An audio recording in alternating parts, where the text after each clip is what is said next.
नमस्कृत्य नरं चैव नरोत्तमं देवीं सरस्वतीं व्यासं ततो जयमुदीरयेत्। वर्णानामर्थसंहानां रसानां छन्दसामपि मंगलानां च कर्तारौ वन्दे वाणी विनायकौ। भवानी शंकरौ वन्दे श्रद्धा विश्वासरूपिणौ। याभ्यां विना न पश्यन्ति सिद्धाः स्वान्तः स्थमीश्वरम्। सीताराम गुणग्राम पुण्यारण्य विहारिणौ वन्दे विशुद्ध विज्ञानौ कवीश्वर कवीश्वरौ। नीलाम्बुजं श्यामलकोमलाङ्गं सीतासमारोपितवामभागं पाणौ महासायकचारुचापं नमामि रामं रघुवंशनाथं। भक्तों, आप जैसा कि श्रवण कर रहे हैं, पिछले 4 दिनों में हमने सुना है, आज हम भरत चरित्र में प्रवेश कर रहे हैं। इसलिए प्रवेश करने से पूर्व कृपया 2 मिनट भगवान नाम संकीर्तन हो जाए। चलिए मेरे साथ गाइए आप लोग भी।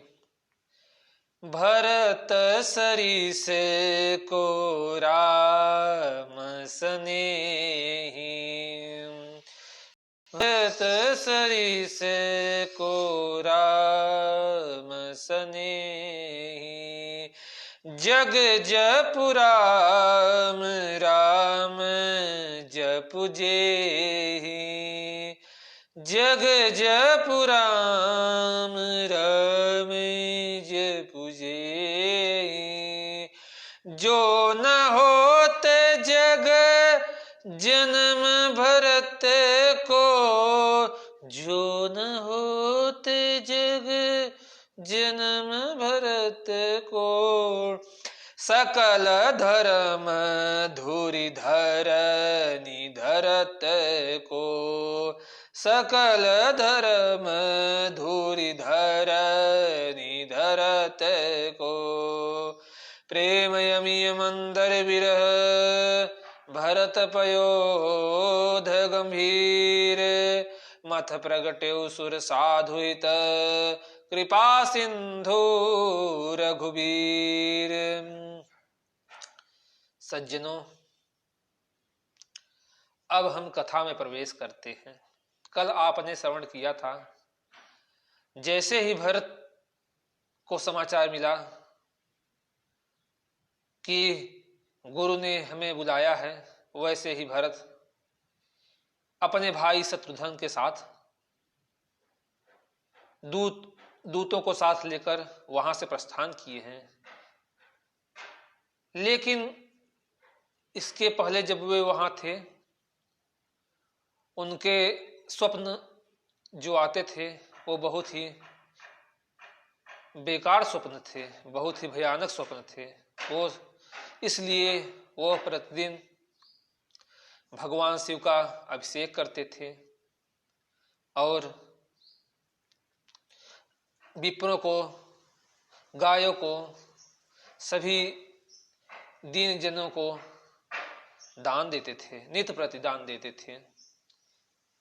अब जैसे ही भरत जी वहां से चल रहे हैं अपने नानी के यहां से, वैसे ही मार्ग में उनको कई प्रकार के शगुन होते हैं।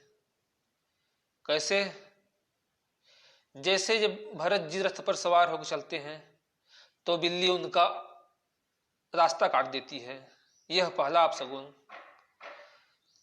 भरत जी बहुत दुखी हो जाते हैं, आखिर ऐसा क्यों हुआ। आगे चलते हैं तो सियार रास्ता काट देता है।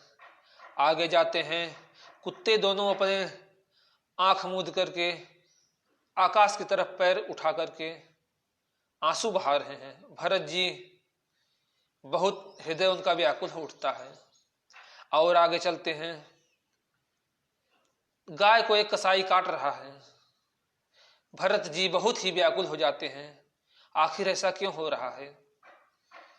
लेकिन कुछ समझ नहीं पाते हैं कि ऐसा अपशगुन क्यों हो रहा है। चले समीर बेग है यहाँ के, नाघत शैल सरित बन बाके। हृदय सोच कछु बड़ न सुहाई, अस जिय जान जाऊं लेवाई।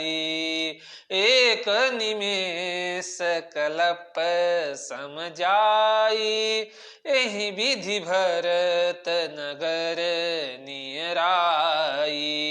एहि विधि भरत नगर नियराई। बंधुओं, भरत जी जैसे ही अयोध्या में पहुंचते हैं तो अयोध्या में चारों तरफ सन्नाटा छाया हुआ है।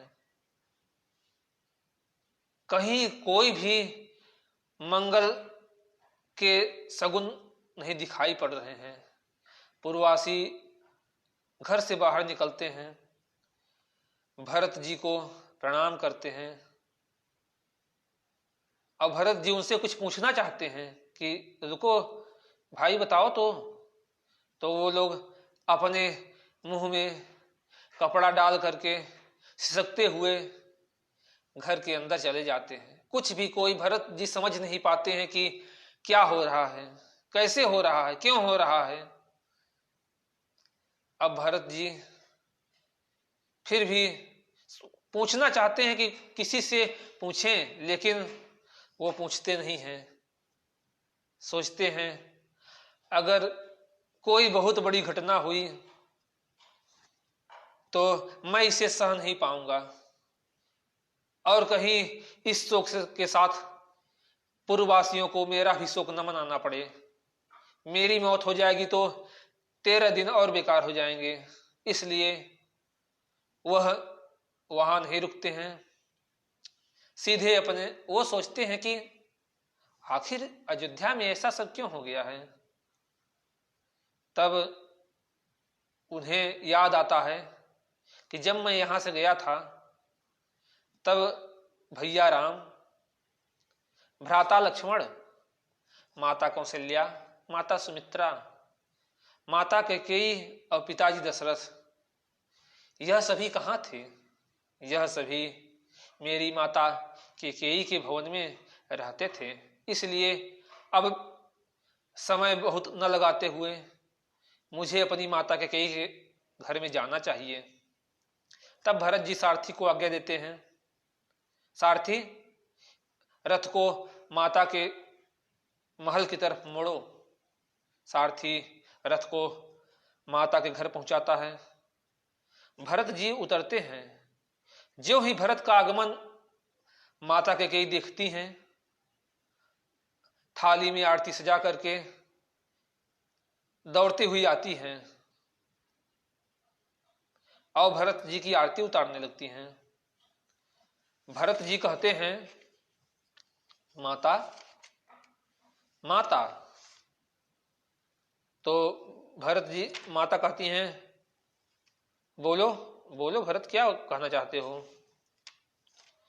तब माता भरत जी कहते हैं, माता अयोध्या में आज कोई भी इस समय सुखी नहीं है, फिर भी माता तुम मेरी आरती उतार रही हो। तो माता बोलती हैं, अरे भरत, ये तो सब प्रजा है, इनको कुछ ना कुछ लगा ही रहता है, इसलिए इनके बारे में बहुत चिंता मत करो। तब भरत बोलते हैं, माता ये आप कैसा बोल रही हैं, ये तो आप आजकल के नेताओं की तरह बोलने लगी हैं। जा सुराज प्रिय प्रजा दुखारी, सो नृप अवश्य नरक अधिकारी। क्या आप ऐसा नहीं जानती हैं। तो माता बोलती हैं, अरे भरत, हो गया यह सब बातों को छोड़ो, तुम बहुत दिनों बाद आए हो, तो आओ मैं तुम्हारी आरती उतारती हूँ, घर के अंदर चलो। तुम भरत जी बोलते हैं, माता तुम्हें जो उतारना हो जल्दी से उतारो, और मुझे बताओ कि ये सब क्या हो रहा है। तब माता बोलती हैं, तात बात मैं सकल संवारी, भई मंथरा सहाई बिचारी, कछुक काज विधि बीच बिगार्यऊ, भूपति सुरपति पुर पगधार्यऊ, भूपति सुरपति पुर पगधार्यऊ। सुनत भरत भे बिबस बिसादा, सुनत भरत भे बिबस बिसादा, जनु सहम्यऊ करके हरिनादा, जनु सहम्यऊ करके हरिनादा। तात तात हाँ तात पुकारी, परे भूमि तल व्याकुल भारी, परे भूमि तल व्याकुल भारी। कैकेयी माता बोलती हैं, बालक भरत, तुम तो अपनी नानी के यहाँ गए थे, यहां पर थे नहीं। यहां पर बहुत ज्यादा राजनीति हो रही थी। क्या माता, ये आप क्या कह रही हैं? हमारे अयोध्या में राजनीति? हाँ भरत, ऐसा ही हो रहा था। कौशल्या ने बहुत बढ़िया अपना व्यवस्था बना के भरत को वनवास और राम को राजा बनवाना ही चाहा था कि भई मंथरा सहाय बिचारी। मंथरा मुझे यह समाचार लाकर दी कि कैकेयी, मैंने बोला क्या मंथरा? बोली कि तुम्हें कुछ पता है? तो मैंने बोला क्या पता है, अयोध्या में क्या हो रहा है तुम्हें पता है? तो क्या, अरे मंथरा तू साफ साफ बोल, क्या बोल रही है? तो उसने कहा राम को राजा बनाया जा रहा है। तो मैंने कहा हो गया, इसमें कौन सी, बड़ा बेटा ही राजा बनता है, बनने दो, अच्छी बात है, राम तो मेरे प्राणों के समान हैं। अरे मूर्ख कैकेयी, तू ये क्या कर रही है? अरे यह सब प्रेम तभी तक है जब तक वो राजा नहीं बन जाता। जब वह राजा बन जाएगा, कौशल्या राजमाता बनेगी, और तुम और भरत कैद काल कोठरी में डाल दिए जाओगे, तब कैसे मेरा माथा ठनका। मैंने कहा अरे मंथरा, ऐसी बात है? तो मंथरा बोली हाँ बिल्कुल यही बात है। तो अब क्या किया जाए? तो मंथरा ने बताया कि तुम्हारे 2 वरदान महाराज के पास अभी धरोहर के रूप में धरे हैं। जब उन्हें तुम महाराज से मांगने का समय आ गया है, तब मैंने महाराज को बुलाया। मैं कोप भवन में बैठ गई। महाराज जैसे ही मेरे पास आए तो मैंने महाराज कह दिया, महाराज, तो बोले बोलो प्रिय कैकेयी, क्या चाहिए तुम्हें, क्या चाहिए? तो मुझे राम का वनवास देहूं एक बर भरत ही टीका, देहूं एक बर भरत ही टीका। तो मैंने कहा महाराज मुझे भरत का राज और राम का 14 वर्ष का वनवास चाहिए।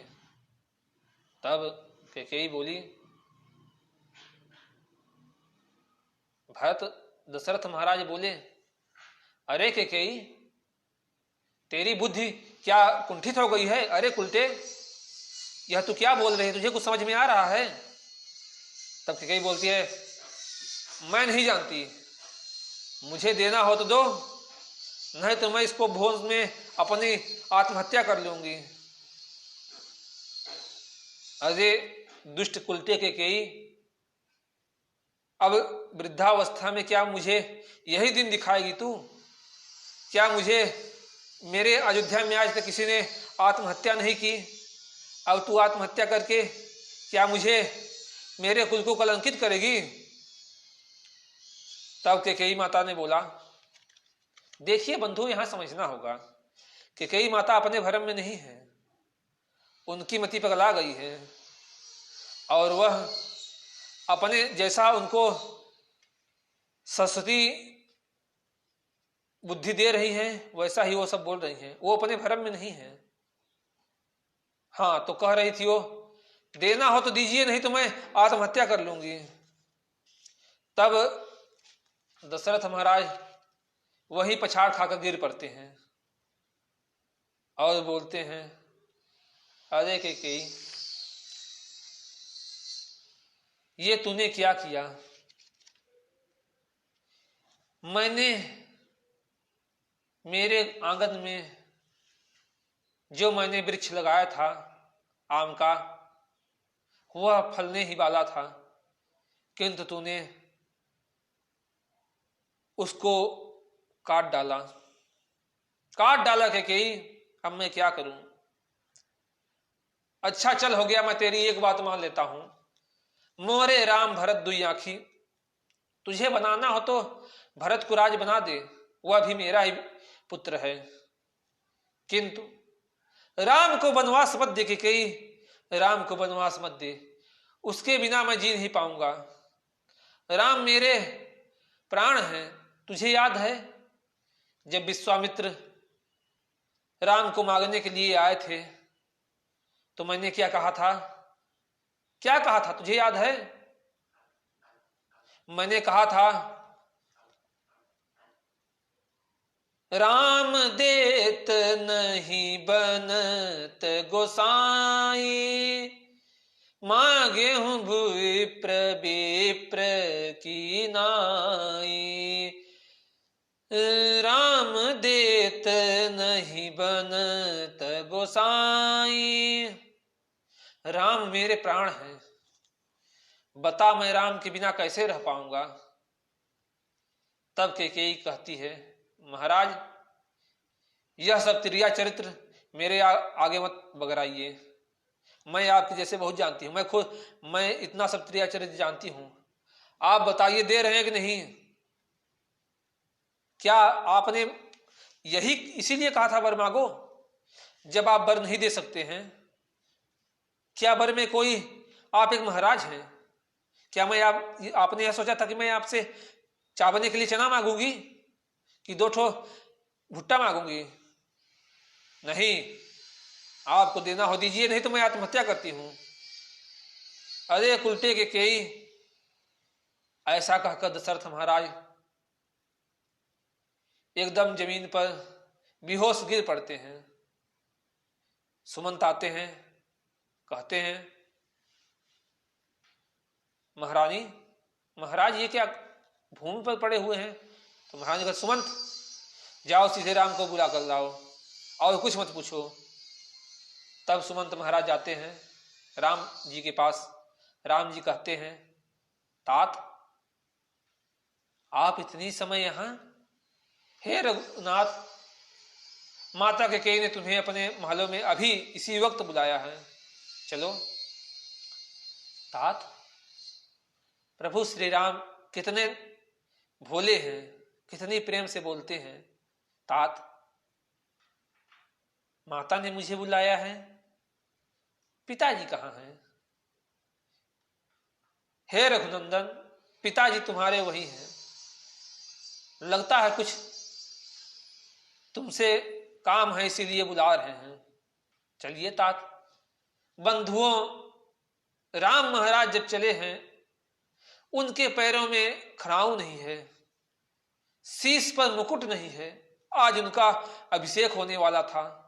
प्रजाजनों ने यह जब देखा कि प्रभु श्री राम बिना खड़ाऊं बिना मुकुट के जा रहे हैं, उनकी आंखों से आंसू बहने लगे, झरझर नदी प्रवाहित होने लगी आंसू की। उन्होंने सोचा, अरे आज प्रभु को क्या हो गया है, प्रभु आज कहां जा रहे हैं। जैसे ही बंधुओं महाराज पहुंचे हैं माता के महलों में, उन्होंने कहा, माते आपने मुझे बुलाया है।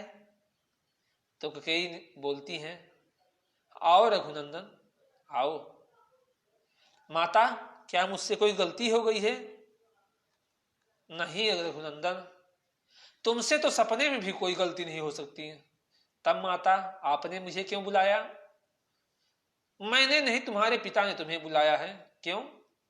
तुम्हारे पिता का 2 वरदान मेरे पास था, मैंने मांग लिया, तो अब देखो ये अबला नारी के जैसे त्रिया चरित्र बगरा रहे हैं। माते, आपने 2 वरदान क्या मांगे हैं? जैसा तुम जानते हो पुत्र, भरत मेरा पुत्र है, इसलिए मैंने, हर माता चाहती है कि उसका पुत्र बड़े से बड़ा आदमी बने, तो मैंने अपने भरत के लिए राज मांग लिया है। मां, ये तो बहुत बढ़िया बात है। मैं कल सोच ही रहा था कि मैं राजा बनूंगा, भरत यहां पर है नहीं, भरत को क्यों नहीं राजा बनाया जा रहा। माते, आपने तो मेरी मन की इच्छा पूरी कर दी। और दूसरा वरदान माते, राम, अब जैसा कि तुम जानते हो कि प्रजा तुम्हारे पक्ष में है, जब तुम यहां से दूर कुछ दिन के लिए नहीं जाओगे तो प्रजा भरत को राजा नहीं मानेगी और प्रजा में विद्रोह हो जाएगा, प्रजा विद्रोह कर देगी और गृह युद्ध जैसे हालात हो जाएंगे। इसलिए मैंने तुम्हारे लिए 14 वर्ष का वनवास मांगा है। क्या माते? मात्र 14 वर्ष? इतना तो मेरे घूमते भागते ही बीत जाएंगे। पिताजी उठिए आप, माता ने इतना अच्छा वरदान मांगा है, मैं तो चाह ही रहा था कुछ दिन संतों के साथ संग जाऊं, क्योंकि आप नहीं जानते संतों के संग रहने से मनुष्य के भाग खुल जाते हैं। कैसे? अरे संतन के संग लाग रे तेरी बिगड़ी बनेगी, संतन के संग लाग रे तेरी बिगड़ी बनेगी, राघव चरण अनुराग रे तेरी बिगड़ी बनेगी, तुलसी की बन गई कबीरा की बन गई, तुलसी की बन गई कबीरा की बन गई, पंकज को जय जय जय जय, पंकज को खुल जाए भाग रे तेरी बिगड़ी बनेगी, संतन के संग लाग रे तेरी बिगड़ी बनेगी, तगड़ी बनेगी तेरी बिगड़ी बनेगी। माते, राम दशरथ महाराज बहुत व्याकुल हो उठते हैं। राम मत जाओ, राम मत जाओ, तुम्हारे बिना मैं जी नहीं पाऊंगा, राम जी नहीं पाऊंगा। तात, आप ऐसे अधीर क्यों हो रहे हैं? यह हमारा रघुकुल पर हमेशा ही संकट आते रहे हैं और फिर भी किसी महाराज ने आज तक समय के सामने अपने घुटने नहीं टेके हैं। इसलिए पिताश्री, आपको इस समय बहुत ही धीरज बांधना होगा और बहुत ही धैर्यपूर्वक इस राज्य का संचालन करना होगा। अब मैं चलता हूं, मुझे प्रस्थान करने की आज्ञा दीजिए। राम, ऐसा मत कहो राम, मैं तुम्हारे बिना जी नहीं पाऊंगा। पिताश्री, ये आप क्या छोटे बच्चों की तरह रो रहे हैं? मुझे प्रस्थान करने की आज्ञा दीजिए। माता, अब मैं चलता हूं। कौशल्या माता को भी बताना है उनको बता के मैं प्रस्थान करता हूं। जैसे ही प्रभु श्री राम माता कौशल्या के पास आते हैं, माता कौशल्या कहती हैं, आ गए राम, लो मैंने तुम्हारे लिए बढ़िया मिठाई बनाई है, साथ में लड्डू भी है, और बढ़िया लो पाओ माते। आज मुझे मेरे पिताजी ने 14 वर्ष का राज दिया है। अरे पुत्र, तुम तो अब महाराज बनोगे ना? 14 वर्ष क्यों? जब तक जियोगे तब तक महाराज हो। नहीं माता,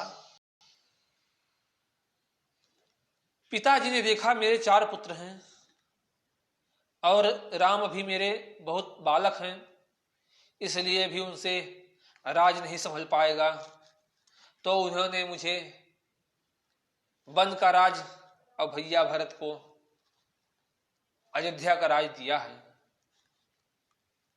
क्या कहते हो राम? क्या तुम वन चले जाओगे? तुम्हारे बिना मैं नहीं रह पाऊंगी। राम, नहीं राम, ऐसा मत कहो राम। ये धरती फट क्यों नहीं जाती है? ये आसमान मुझे निगल क्यों नहीं लेता है? ऐसा मत कहो राम, ऐसा मत कहो। माते, यह सही बात है, सत्य बात है, और सांच को आँच किया, प्रत्यक्षम किम प्रमाणम। इसलिए माता मुझे आज्ञा दीजिए। अब बंधुओं, समय नहीं रह गया है, इसलिए बहुत विस्तार न करते हुए सीधे अब प्रभु भरत जी कहते हैं, माता तूने तो मेरा कुल का नाश कर दिया।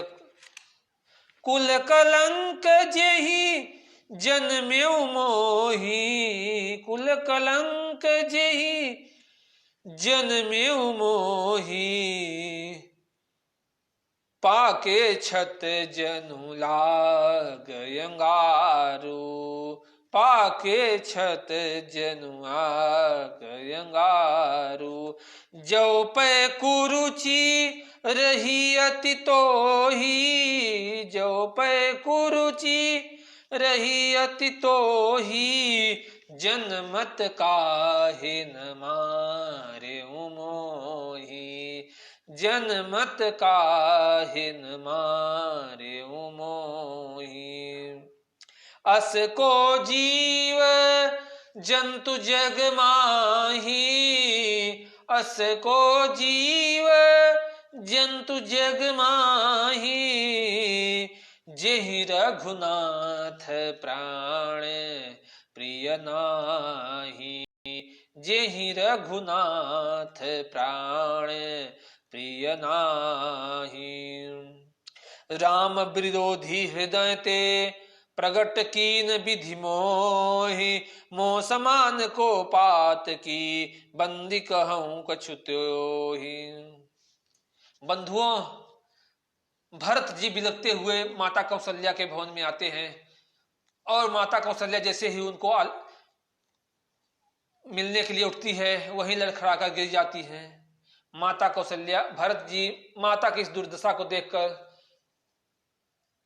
अपनी गलती पर पछताते हुए माता कहते हैं, माता तू यह मत सोचना कि तेरे राम के वनवास में मेरा भी कोई हाथ है। नहीं माते, मेरा इसमें कोई हाथ नहीं है। यह सब मेरी माता की कुमति है, जो इस अयोध्या में आ गई है, इसलिए प्रभु श्री राम का वनवास हो गया। लेकिन माता तू चिंता मत कर, मैं प्रभु श्री राम को समझा बुझाकर उन्हें अयोध्या जरूर लाऊंगा। चल माता, हम लोग कल राम को मनाने के लिए चलेंगे। तब जैसे ही भोर हुई, सभी लोग राम को मनाने के लिए चल देते हैं। कैसे चलते हैं? सभी राम को मनाने के लिए चल देते हैं। कैसे? भरत चले चित्रकूट हो राम, राम को मनाने